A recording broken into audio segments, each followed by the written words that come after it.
మరణాంతాని వైరాణి ప్రసవాంతం చ యౌవనం కుపితం ప్రణయాంతం చ యాచనాంతం చ గౌరవం. ఒక వ్యక్తి మరణించిన తర్వాత బ్రతికి ఉన్నప్పుడున్న పగలు ప్రతీకారాలు కొనసాగించడంలో అర్థం లేదు. మనిషి మరణించిన తర్వాత ఆ వ్యక్తిపై ఉన్న కోపం కూడా చల్లారిపోతుంది. ఒక స్త్రీ సంతానాన్ని కనంగానే ఆమె యవ్వన దశ ముగిసి మాతృత్వ బాధ్యతలు మొదలవుతాయి. అంటే యవ్వనం అనేది ఒక తాత్కాలిక స్థితి అని తెలుసుకోవాలి. అత్యంత ప్రేమగా ఉన్న ఇద్దరి మధ్య అతి కోపం వస్తే ఆ ప్రేమ కాస్త తాత్కాలికంగా ముగిసిపోతుంది, దెబ్బతింటుంది, ప్రేమకి విఘాతం కలుగుతుంది. ఆత్మగౌరవం కలిగిన వ్యక్తి ఎప్పుడు ఇతర దగ్గర చేయి చాచకూడదు. ఎప్పుడైతే మనం భిక్షం అడుగుతామో సమాజంలో మనకున్న విలువ తగ్గిపోతుంది. అడగటం అనేది మన గౌరవాన్ని హరిస్తుంది. నాహారం చింతుత్ ప్రాజ్ఞో ధర్మేకం హి చింతరేత్ ఆహారో హి మనుష్యాణం జన్మన సహజాయతే. రేపటి రోజున ఆహారం దొరుకుతుందా లేదా అనే విచారణ వద్దు. నిన్ను పుట్టించిన పైవాడే అంటే పరమాత్ముడే చూసుకుంటాడు. బుద్ధిమంతుడవై నీ ధర్మాన్ని నువ్వు సక్రమంగా ఆచరిస్తే చాలు. వాయునా నీయతే మేఘః పునస్తేనైవ నీయతే మనసా కల్పయతే బంధో మోక్షస్తేనైవ కల్పయతే. వాయుచే కొరితే పడిన మేఘములు మరలా దాని చేతనే ఎగురకొట్టబడిపోతాయి. అట్లే మనసుచే కల్పించబడిన బంధము తొలుగుటకు మనసే యత్నించాలి. మనస్సు వల్లనే మోక్షము కూడా కల్పించబడుచున్నది. అత్యున్నత పదారూఢః పూజ్యాన్నైవ మానయేత్ నహుషః శక్రతామేత్యచ్యుతో అగస్యావమాననాత్. అత్యున్నత స్థానమును పొందినను పూజింపదగిన వారిని పూజించవలెను. నహుషుడు 100 యాగములు చేసి ఇంద్ర పదవిని పొంది అహంకారముతో అగస్య మహర్షిని అవమానించి అగస్యుని ఆగ్రహానికి గురై పతనమయ్యను. అభివాదనశీలస్య నిత్యం వృద్ధోపసేవినః చత్వారి పరివర్ధంతే ఆయుః విద్య యశోబలం. వయస్సు వల్ల విద్య వల్ల అధికులైన వారికి మనమే ఎదురుగా వెళ్ళి నమస్కరిస్తే, వారికి సేవ చేసుకుంటే మనకు ఆయువు, విద్య, కీర్తి, బలము లభిస్తాయని మనుధర్మశాస్త్రంలో చెప్పిన మాట. అంటే పెద్దలను గౌరవించమని భావన. గురుమధ్యే స్థితం విశ్వం విశ్వమధ్యే స్థితో గురుః విశ్వరూపో విరూపోసో తస్మై శ్రీ గురవే నమః. ఈ ప్రపంచమంతా గురువులో ఉంది. విశ్వమంతటిలోనూ గురువు ఉన్నారు. ఆయన విశ్వరూపుడు, ఆయన రూపరహితుడు. అట్టి శ్రీ గురువుకి నమస్కారము. నహి దేహ భృతాశక్యం త్యక్తుం కర్యాణ్యశేషతః యస్తు కర్యఫలత్యాగి సత్యాగిత్యాభిధీయతే. ప్రతి శరీరధారికిని కర్మలను సంపూర్ణముగా త్యజించుట సాధ్యము కాదు. కావున కర్మలను కాక కర్మఫలమును త్యజించిన వాడే నిజమైన త్యాగి అని చెప్పబడుచున్నది. కృతస్య కరణం నాస్తి మృతస్య మరణం తథా గతస్య శోచనం నాస్తి హ్యేతద్ వేదవిదాం మతం. చేసిన దానికి చేసేదేమిటి? చచ్చిన జీవిని చంపేదేమిటి? జరిగిన దానికి ఏడ్చేదేమిటి? తెలుసుకున్నచో తొలగును చీకటి. ఇది పరమార్థిక జ్ఞాన సంపన్నుల లక్షణము.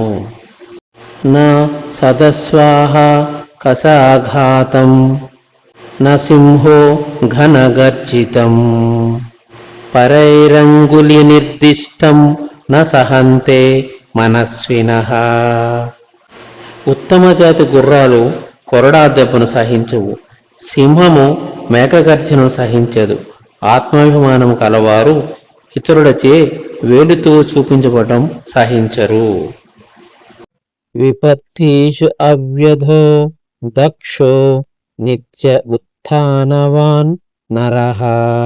ప్రమత్తో వినీతాత్మ నిత్యభద్రాణి పశ్యతి. ఆపదలు లేదా కష్టాలు వచ్చినప్పుడు భయపడకుండా శాంతంగా ఉండేవాడు సమర్థత కలవాడు. బద్ధకం లేకుండా ఎదగాలనే పట్టుదలతో నిరంతరం ప్రయత్నించే మనిషి, వినయపూర్వకమైన మనస్సు కలిగిన వాడు ఎల్లప్పుడూ మంగళకరమైన శుభప్రద ఫలితాలనే చూస్తాడు, విజయాన్ని సాధిస్తాడు.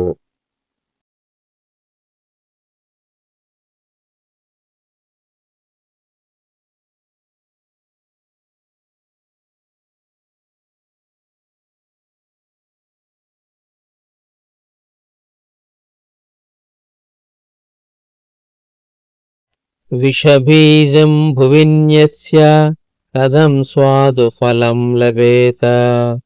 బీజం గృహ్యే తథా పుష్పేత్ ఫలేదిత్య వాదచ్యుతిః. భూమిలో విషపూరితమైన విత్తనాలను నాటితే దానికి తీపి ఫలాలు ఎలా కాస్తాయి? కాయవు గదా. మనం ఏ విత్తనాన్ని అయితే నాటుతామో అదే మొలకెత్తి చెట్టయి పూలు పూసి దానికి సంబంధించిన పళ్ళనే ఇస్తుంది. మన ఆలోచనలు పనులను బట్టే మన భవిష్యత్తు ఉంటుంది. లోభాత్ క్రోధః ప్రభవతి క్రోధాద్రోహః ప్రవర్తతే. ద్రోహేణ నరకం యాతి శాస్త్రజ్ఞోపి విచక్షణః. అతిగా ఆశపడటం వలన కోపం పుడుతుంది. ఆ కోపం వలన ఇతరులకి ద్రోహం గాని కీడు గాని చేయాలన్నటువంటి బుద్ధి పుడుతుంది. ద్రోహం చేయడం వలన మనుషులు నరకానికి లేదా పతనానికి వెళతారు. ఒకవేళ మానవుడు అన్ని శస్త్రాలు తెలిసిన వాడైనా, గొప్ప తెలివైన వాడైనా, వివేకతుడైనా లోభ క్రోధాల వలనలో చిక్కుకుంటే పతనం తప్పనిసరి.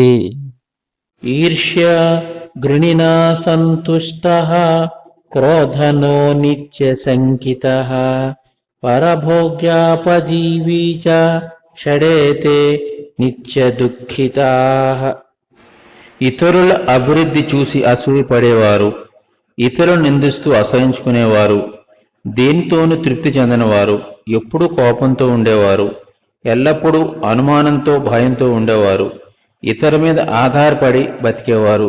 ఈ 6 రకాల లక్షణాలు కలిగిన వ్యక్తులు అంటే అసూయ, అసహ్యం, అసంతృప్తి, కోపము, అనుమానము, పరాన్నజీవనం ఈ లోకంలో నిత్యం దుఃఖాన్నే అనుభవిస్తారు, సుఖంగా ఉండలేరు.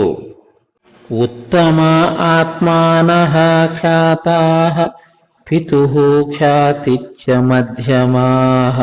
అధమాః మాతులాఖ్యాతాః స్వచురాచ్ఛాధమాధమః.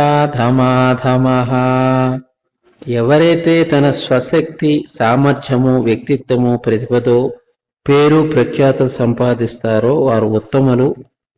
ఎవరైతే తమ తండ్రి పేరు, కీర్తి, వారసత్వం ద్వారా గుర్తింపు పొందుతారో వారు మధ్యములు. ఎవరైతే తన మేనమామలు, తల్లితర బంధువుల ద్వారా కీర్తి లేదా గుర్తింపు పొందుతారో వారు అధములు.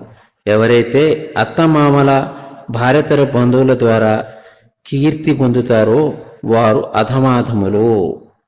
నా తత్పరస్య సందధ్యాత్ ప్రతికూలం యదాత్మనః.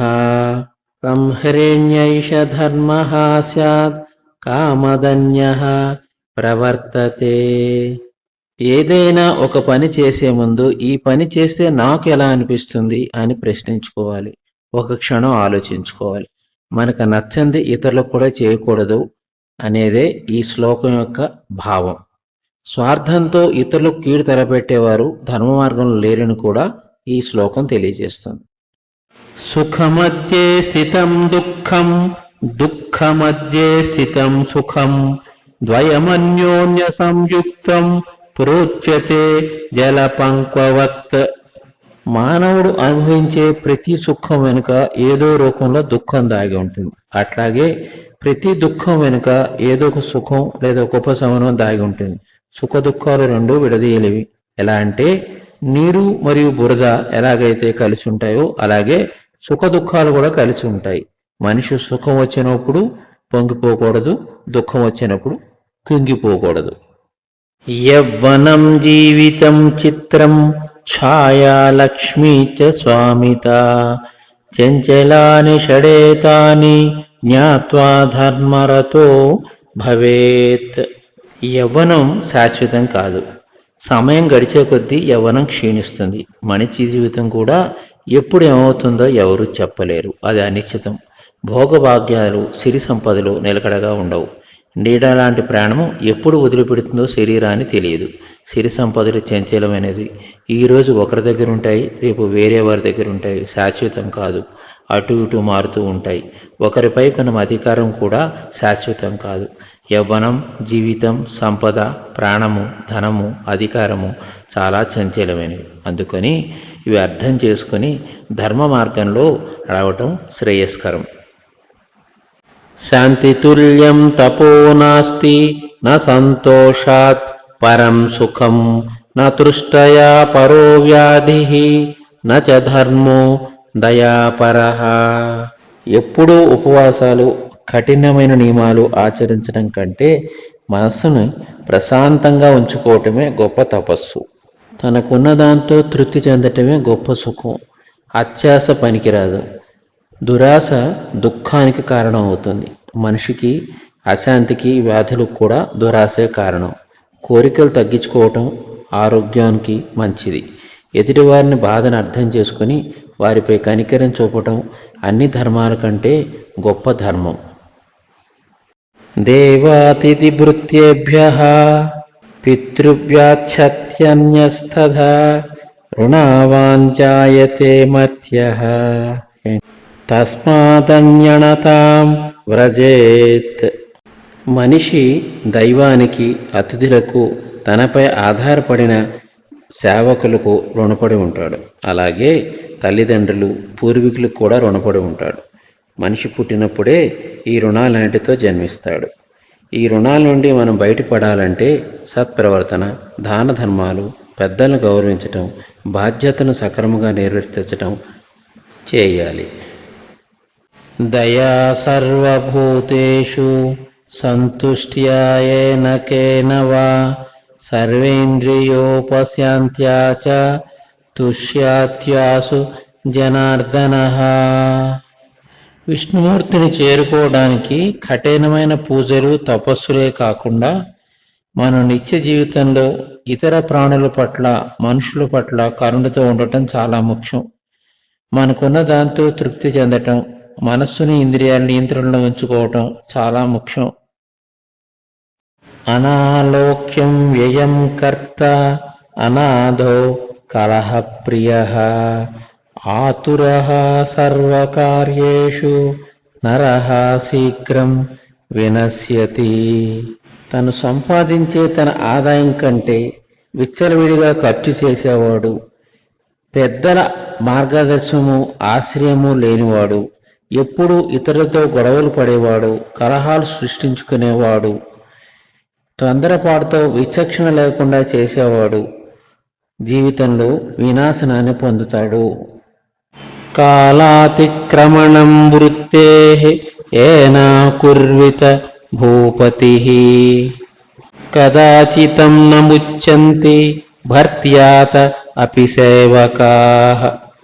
ఒక నాయకుడు లేదా రాజు సమయపాలన పాటిస్తూ తన బాధ్యతలను ఏమాత్రం ఆలస్యం చేయకుండా సకాలంలో నెరవేర్చినట్లయితే ఆయనపై ఉన్న గౌరవంతో సేవకులు ఆయన ఎన్నటికీ విడిచిపెట్టరు.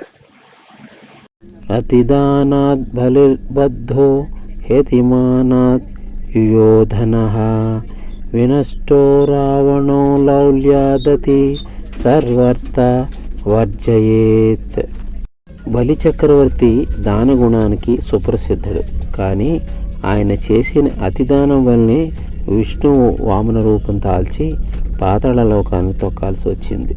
దుర్యోధనుడు తన పట్ల తాను కలిగిన అతి అహంకారము, మూర్ఖము, గర్వం వలన సర్వనాశనమయ్యాడు. రావణాసురుడు తన పరశ్రీ వ్యామోహం, అతి కోరికల వలన కులాన్ని, రాజ్యాన్ని, ప్రాణాలని కోల్పోయాడు. అందుకని కోపం, గర్వం, దానం, కోరిక ఏదైనా సరే పరిమితి దాటితే వినాశనానికి దారితీస్తుంది సుమా. భగవత్ కథలను, పురాణాలను నిత్యం పఠించటం దినచర్యలో ఒక భాగమైపోవాలి. దానివల్ల మన ప్రజ్ఞ పునీతమవుతుంది, లేకపోతే కలుషితమవుతుంది. ఏది హితమో, ఏది శ్రేయస్సో దాని యందు మనకు ఆసక్తి ఉండాలి. అప్పుడు మన చుట్టూ ఒక రక్షణ వలయం ఏర్పడుతుంది. అక్కర్లేని విషయాలు, అక్కర్లేని మనుషులు మన దగ్గరికి రారు. అక్కర్లేని పరిస్థితుల్లోనికి మనం చొరబడం.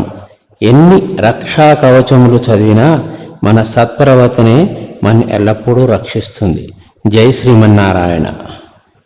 అవిధేయో మృత్యుజనః శఠాని మిత్రాని నిర్ణయః స్వామి వినయరహితా చ భార్య మస్తకశూలాని చత్వారి.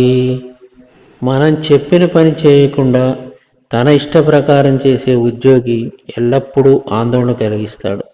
బయటికి మంచిగా నటిస్తూ లోపల చెడ్డ బుద్ధి కలిగి మోసం చేసే స్నేహితులు చాలా ప్రమాదకరం.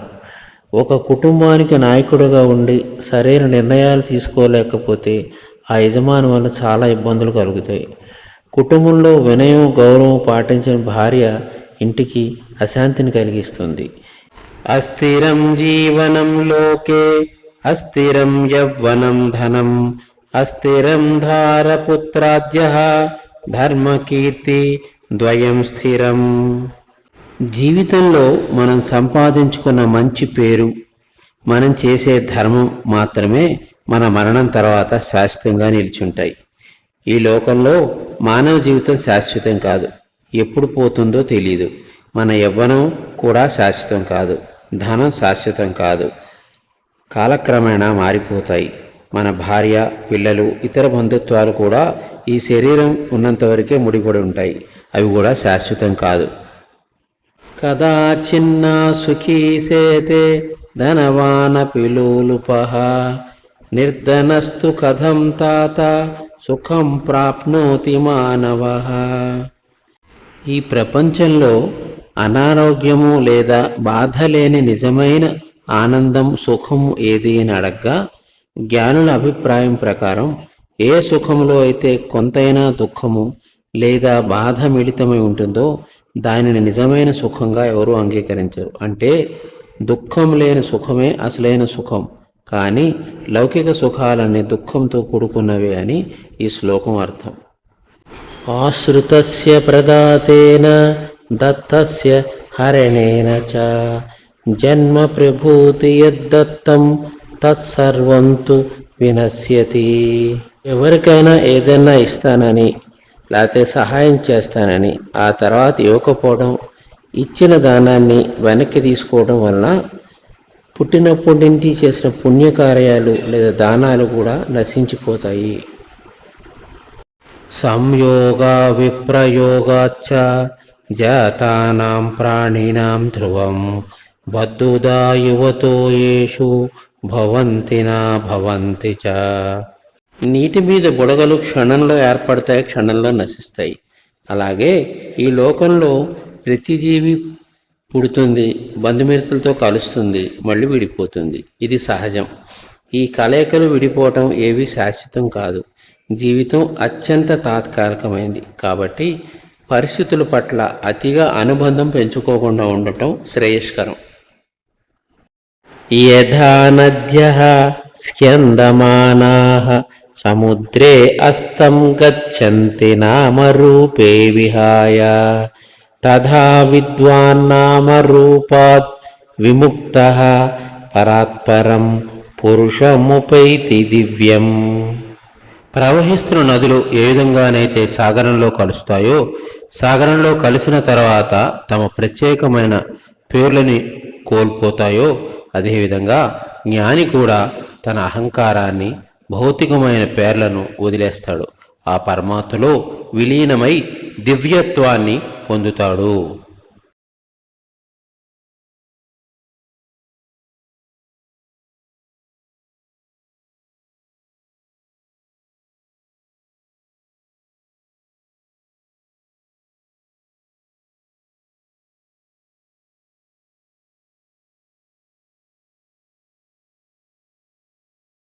ఫలస్య కారణం పుష్పం ఫలం పుష్ప వినాశకం.